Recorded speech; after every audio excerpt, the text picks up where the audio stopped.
नमस्कार दोस्तों, आप सभी का स्वागत है हमारे आज के सेशन में।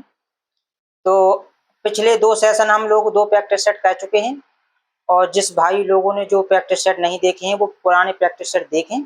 और आज का जो अपना प्रैक्टिस सेट नंबर 3 है, जो आज हम इसमें आपको करवाने वाले हैं।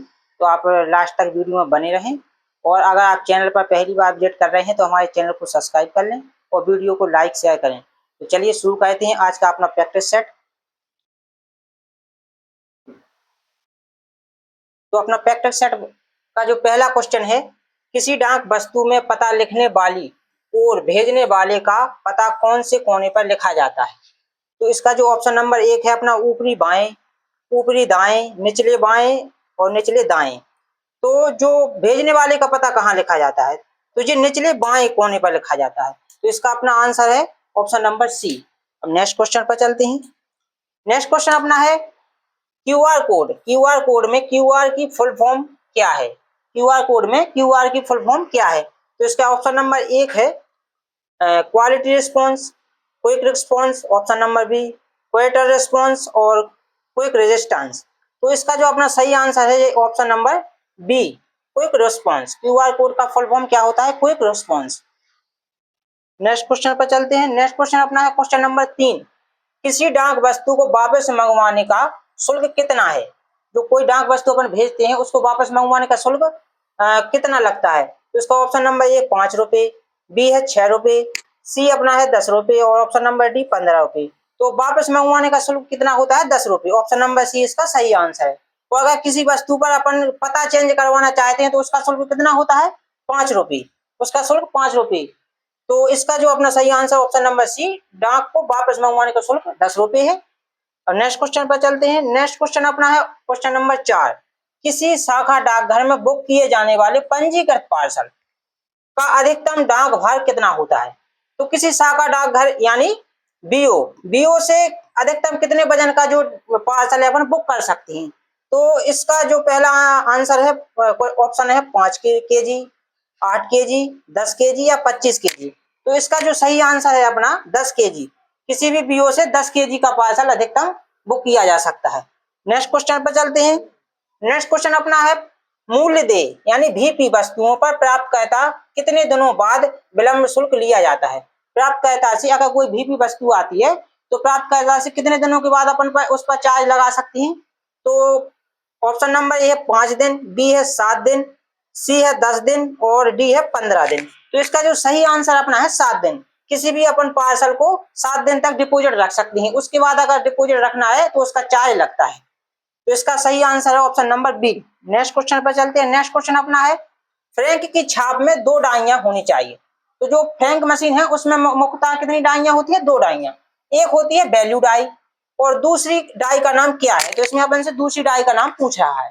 तो दूसरी डाई, तो इसका ऑप्शन नंबर 1 है फ्रैंक, लाल डाई, फ्री डाई और ऑप्शन नंबर डी है लाइसेंस डाई। तो अपनी दूसरी डाई का नाम क्या होता है? License dye. इसमें 2 डाइयां होती हैं, एक होता है वैल्यू डाई और दूसरी होती है अपनी लाइसेंस डाई। फ्रैंक मशीन में 2 डाइयां होती हैं। तो इसका अपना सही आंसर क्या हो गया? Answer number option number D. अब नेक्स्ट क्वेश्चन पर चलते हैं। नेक्स्ट क्वेश्चन अपना है छटाई सूची में बदलाव निर्धारित करने वाले ए आदेश निम्नलिखित में से किसके द्वारा जारी किए जाते हैं? तो छटाई सूची में बदलाव के लिए तो आप लोगों को पता ही होगा जो ए आदेश है और बी आदेश, ये 2 प्रकार के आदेश हैं। वो क्या होते हैं? सुपरिटेंडेंट आरएमएस, इसमें किसका? आरएमएस अधीक्षक। सुपरिटेंडेंट को क्या बोलते हैं? अधीक्षक। तो आरएमएस अधीक्षक है जो ए आदेश और बी आदेश दोनों जारी करता है। तो इसका सही आंसर क्या है अपना? Option number D. Next question पर चलते हैं। नेक्स्ट क्वेश्चन अपना है डाक वस्तुओं पर क्षेत्रीय भाषाओं में लिखे पते को निम्नलिखित में से कौन अंग्रेजी में ट्रांसक्रिप्ट कहता है यानी बदलता है? तो क्षेत्रीय भाषाओं में अगर कोई पता लिख देता है तो उसको अंग्रेजी में बदलने का काम कौन करता है? तो इसका ऑप्शन नंबर ए है मेल ऑफिस, बी है हेड पोस्ट ऑफिस, सी है छटाई कार्यालय, डी है ट्रांसक्रिप्शन सेंटर। तो इसका जो सही आंसर है वो अपना option number D transcription centre. जो क्षेत्रीय भाषाओं में जो पते लिखे जाते हैं उनको अंग्रेजी में बदलने का काम ट्रांसक्रिप्शन सेंटर यानी लिप्यंतरण केंद्र, हिंदी में क्या बोलते हैं? लिप्यंतरण केंद्र। तो इसका सही आंसर क्या है? Option number D. Next question पर चलते हैं। नेक्स्ट क्वेश्चन अपना है कर्तव्य कि निर्धारित अवधि के पूरा होने के बाद सक्षम अधिकारी के आदेश के तहत कर्मचारियों द्वारा किए गए कर्तव्य को कहा जाता है। जो ओवर टाइम, इसे क्या कहा जाता है? Over time. तो जो निर्धारित अवधि है उसके बाद अगर कोई काम किया जाता है तो उसको ओवर टाइम कर्तव्य कहते हैं, ओवर टाइम पर। तो इसका सही आंसर क्या है? Option number C. Next question पर चलते हैं। नेक्स्ट क्वेश्चन अपना है, डाक परिमंडल के नाम और उनके मुख्यालय से संबंधित कितने युग्म सही हैं? अपने को इसमें सही है, कितने युग्म सही हैं, सही बताना है। तो इसका ऑप्शन नंबर ए है गुजरात का गांधीनगर। तो गुजरात परिमंडल का मुख्यालय गांधीनगर में तो नहीं है, इसका मुख्यालय कहाँ है? इसका मुख्यालय है अहमदाबाद, अहमदाबाद। गुजरात परिमंडल का मुख्यालय अहमदाबाद में। तो ये अपना गलत हो गया। ऑप्शन नंबर बी है छत्तीसगढ़ का रायपुर। तो ये अपना सही है, छत्तीसगढ़ का मुख्यालय कहाँ है? रायपुर में। और ऑप्शन नंबर सी में तमिलनाडु का चेन्नई, ये भी सही है। आंध्र प्रदेश का अमरावती, ये भी सही है। तो अपना इसमें कितने सही हो गए हैं? अपने इसमें 3 युग्म जो है वो सही हो गए हैं। इसमें कितने युग्म सही हो गए हैं? अपने 3 युग्म। इसमें अपने जो है 3 युग्म सही हो गए हैं और पहला अपना गलत है। अब नेक्स्ट क्वेश्चन पर चलते हैं। नेक्स्ट क्वेश्चन अपना है, डाकघर गाइड भाग 1 की धारा 15 किससे संबंधित है? जो डाकघर गाइड भाग 1 है उसकी धारा 15 किससे संबंधित है? तो ऑप्शन नंबर ए है पैकिंग से, ऑप्शन नंबर बी सील मोहर से, ऑप्शन नंबर सी है डाकघर की छुट्टियों से, option number D letter box से। तो इसका जो सही आंसर है वो है ऑप्शन नंबर ए 15। 15 जो डाकघर है वो डाकघर की धारा 15 है वो पैकिंग से संबंधित है। और सील मोहर से कौन सी धारा संबंधित है? वो है 16। डाकघर की छुट्टियों से कौन सी संबंधित है? धारा 8। और लेटर बॉक्स से संबंधित है धारा 18। तो इसका जो इस क्वेश्चन का अपना सही आंसर क्या है? ऑप्शन नंबर ए पैकिंग। नेक्स्ट क्वेश्चन पर चलते हैं। पोस्ट बॉक्स का वार्षिक किराया, पोस्ट बॉक्स का वार्षिक किराया कितना होता है? पोस्ट बॉक्स का। तो ऑप्शन नंबर ए 250 रुपए, ऑप्शन नंबर बी 80 रुपए, ऑप्शन नंबर सी 50 रुपए, ऑप्शन नंबर डी 150 रुपए। तो इसमें जो पोस्ट बॉक्स का वार्षिक किराया होता है 150 रुपए। अब 250 रुपए क्या होता है? इसका जो पोस्ट बैग और बॉक्स दोनों का जो वार्षिक किराया है वो होता है 250 रुपए। और जो 80 रुपए क्या होता है? पोस्ट जो बॉक्स है और अपना और बैग दोनों का जो तिमाही किराया होता है 80 रुपए। और जो 50 रुपए होता है जो केवल पोस्ट बॉक्स का तिमाही किराया होता है, पोस्ट बॉक्स का तिमाही किराया। और 150 रुपए अपना पोस्ट बॉक्स का वार्षिक किराया होता है। तो इसका सही answer option number D. Next question पर चलते हैं। नेक्स्ट क्वेश्चन अपना है, ग्रामीण डाक जीवन बीमा की शुरुआत किस वर्ष हुई थी? तो ग्रामीण डाक जीवन की बीमा की शुरुआत किस वर्ष हुई थी? बहुत ही सामान्य क्वेश्चन है, सरल क्वेश्चन है। इसका सही आंसर ऑप्शन नंबर ए 1995। तो ये तो सभी को पता ही होगा। नेक्स्ट क्वेश्चन पर चलते हैं। पीएलआई का निर्देशालय कहाँ स्थित है?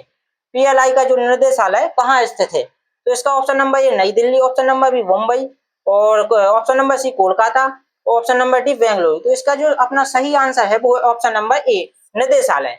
पीएलआई का जो निर्देशालय है वो नई दिल्ली में स्थित है। और इसका पीएलआई का जो अभिलेखीय कार्यालय कहाँ है? अभिलेखीय कार्यालय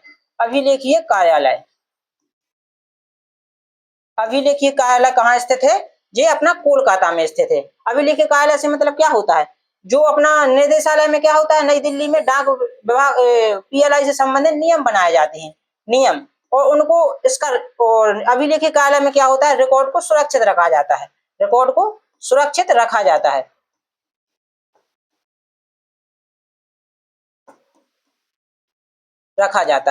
तो इसका अपना सही आंसर क्या है? ऑप्शन नंबर ए। नेक्स्ट क्वेश्चन पे चलते हैं। नेक्स्ट क्वेश्चन अपना है, किसी सरकारी डाक वस्तु पर कम डाक शुल्क दिया गया हो तो उस पर कितना डाक शुल्क प्रभावी होता है? तो अगर किसी डाक वस्तु पर जो उससे निर्धारित शुल्क से कम शुल्क दिया गया हो तो उस पर और कितना शुल्क ले सकते हैं अपन? तो इसका ऑप्शन नंबर है कमी के बराबर, ऑप्शन नंबर बी है कमी से दोगुना, ऑप्शन नंबर सी तेगुना, कोई अतिरिक्त शुल्क नहीं। तो इसका जो ऑप्शन अपना आंसर है ऑप्शन नंबर ए कमी के बराबर, जितना कम शुल्क दिया गया है उसी के बराबर अपन शुल्क लेते हैं। नेक्स्ट क्वेश्चन पर चलते हैं। नेक्स्ट क्वेश्चन अपना है, डाक जीवन बीमा पीएलआई में बीमित राशि की अधिकतम सीमा क्या है? जो पीएलआई है उसमें जो बीमा किया जाता है उसकी अधिकतम सीमा क्या है? तो इसका जो ऑप्शन नंबर ए है 10 lakh, option number B 20 lakh, option number C 25 lakh, option number D है 50 लाख। तो इसका जो सही आंसर है 50 लाख। अपन पीएलआई अधिकतम कितने की कह सकते हैं? 50 लाख की कह सकते हैं, 50 लाख की। और और कम से कम कितनी कह सकते हैं, 20,000 रुपए की, जो 20,000 रुपए की न्यूनतम सीमा कितनी है, 20,000 रुपए की। नेक्स्ट क्वेश्चन पर चलते हैं। नेक्स्ट क्वेश्चन अपना है सीओडी के अंतर्गत डाक डिलीवरी, जो सीओडी है उसके अंतर्गत डाक डिलीवरी के समय अधिकतम कितनी धनराशि ली जा सकती है। तो सीओडी की जो डिलीवरी करते हैं उस समय अधिकतम कितनी राशि ली जा सकती है। इसका ऑप्शन नंबर ए है 50,000, option number B 15,000, option number C 25,000 और जो अपना ऑप्शन नंबर डी है 10,000 रुपये। तो इसका जो सही आंसर है 50,000। सीओडी के अंतर्गत डिलीवरी के अधिकतम कितनी धनराशि ली जा सकती है, 50,000 रुपये। नेक्स्ट क्वेश्चन पर चलते हैं। नेक्स्ट क्वेश्चन अपना है सुकन्या समृद्धि खाता खोलने के लिए न्यूनतम धनराशि की आवश्यकता होती है। तो सुकन्या एसएसए अकाउंट खोलने के लिए कितने न्यूनतम राशि की आवश्यकता होती है। तो इसका जो सही आंसर होता है जो है ऑप्शन नंबर ए 250 रुपये। ये तो सभी को पता है। और 500 रुपये से क्या एसबी खाता खोला जा सकता है न्यूनतम, और 1,000 रुपये से जो है वो टीडी खाता कम से कम 1,000 रुपये से खोला जा सकता है। नेक्स्ट क्वेश्चन पर चलते हैं। नेक्स्ट क्वेश्चन अपना है सीएलसी सेवा का अर्थ क्या है। सीएलसी सेवा का है यानी चाइल्ड एनरोलमेंट लाइट क्लाइंट को हिंदी में क्या कहते हैं। तो इसका जो सही आंसर है वो अपना ऑप्शन नंबर सी है शिशु आधार नामांकन, या इसे बोलते हैं बाल आधार नामांकन। बाल आधार नामांकन। इसके तहत एक और क्वेश्चन बनता है कि जो बाल आधार नामांकन की फीस कितनी होती है। बाल आधार नामांकन की फीस जो होती है अपना वो होता है 0 रुपये। कितना होता है, 0 रुपये। नेक्स्ट क्वेश्चन पर चलते हैं। नेक्स्ट क्वेश्चन अपना है यमन शहर जो कि पांडिचेरी यूटी यानी यूनियन टेरिटरी का हिस्सा है का डाक प्रशासन किस सर्कल के अधिकार क्षेत्र में है। तो जो यमन है वो पांडिचेरी के अंतर्गत आता है, और पांडिचेरी किस सर्कल के अंतर्गत आता है। ऑप्शन नंबर ए है इसका केरल, तमिलनाडु, कर्नाटक और आंध्र प्रदेश। तो इसका जो सही आंसर है वो है option number B Tamil Nadu. Pondicherry जो है तमिलनाडु के अंतर्गत आता है, और अपना केरल के अंतर्गत लक्षद्वीप आता है। क्या आता है, लक्षद्वीप जो है केरल के अंतर्गत आता है, केरल सर्कल के अंतर्गत। और इसके साथ ही पांडिचेरी में और भी शहर हैं जो कि है जैसे माहे, कराईकल,